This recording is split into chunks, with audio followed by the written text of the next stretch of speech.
414 शब्दों की संपादकीय डिक्टेशन शुरू होगी 5 सेकंड बाद।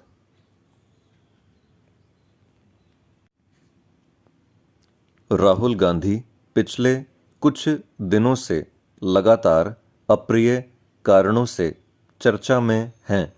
पहलगाम में भीषण आतंकी हमले के बाद उनके रुख रवैये से एक बार को ऐसा लगा था कि वह देश काल परिस्थितियों के हिसाब से दलीय स्वार्थों को परे रखकर राष्ट्रहित को प्राथमिकता देना भी जान गए हैं।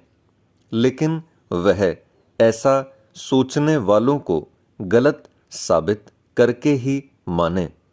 ऑपरेशन सिंदूर थमने के साथ ही उन्होंने कथित उचित प्रश्न पूछने के बहाने मोदी सरकार पर ऐसे हमले करने शुरू कर दिए कि कुछ वरिष्ठ कांग्रेस नेताओं के लिए भी उनकी हाँ में हाँ मिलाना कठिन हो गया। इससे उनकी सेहत पर फर्क नहीं पड़ा। मोदी सरकार को नीचा दिखाने के साथ सेना के शौर्य की भी अनदेखी करने वाले उनके बयान सामने आते ही रहे। स्वाभाविक रूप से पाकिस्तान उनके बयानों को अपने पक्ष में भुनाने में जुट गया। राहुल गांधी और उनके सहयोगी इससे अवगत भी हुए, लेकिन शायद उन्होंने जिद पकड़ ली है कि उनके जो मन में आएगा बोलेंगे, भले ही उससे राष्ट्रीय हितों को चोट पहुँचे। वह रुके नहीं और उन्होंने अपने करीबी नेताओं के जरिए सर्वदलीय प्रतिनिधिमंडल में शामिल शशि थरूर पर हमले कराने शुरू कर दिए। सलमान खुर्शीद भी उनके करीबियों के निशाने पर आ गए। खुर्शीद का यह पीड़ा भरा प्रश्न वस्तुतः उनके लिए ही था कि क्या देशभक्त होना इतना कठिन है। राहुल ने कोई परवाह नहीं की।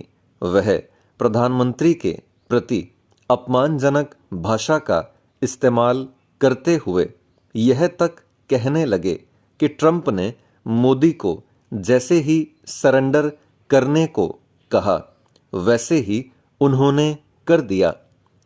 राहुल गांधी वहीं पहुंच गए हैं जहां वह 2019 के लोकसभा चुनाव के समय थे और जब प्रधानमंत्री के प्रति तू तड़ाक वाली भाषा का इस्तेमाल करते थे।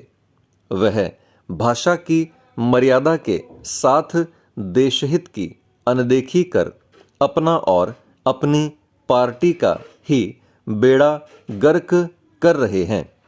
लेकिन शायद उनके करीबी उन्हें यही समझाते हैं कि वह जो कर रहे हैं बिल्कुल सही है।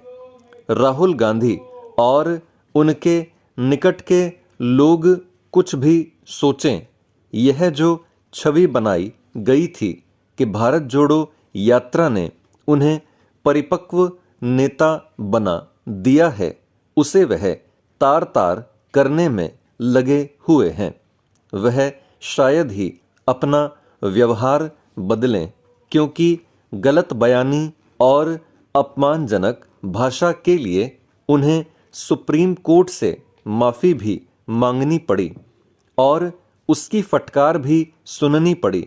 गत दिवस इलाहाबाद हाई कोर्ट ने भी उन्हें सेना का अपमान करने के लिए फटकार लगाई और यह नसीहत भी दी कि अभिव्यक्ति की स्वतंत्रता की एक सीमा है। स्टॉप।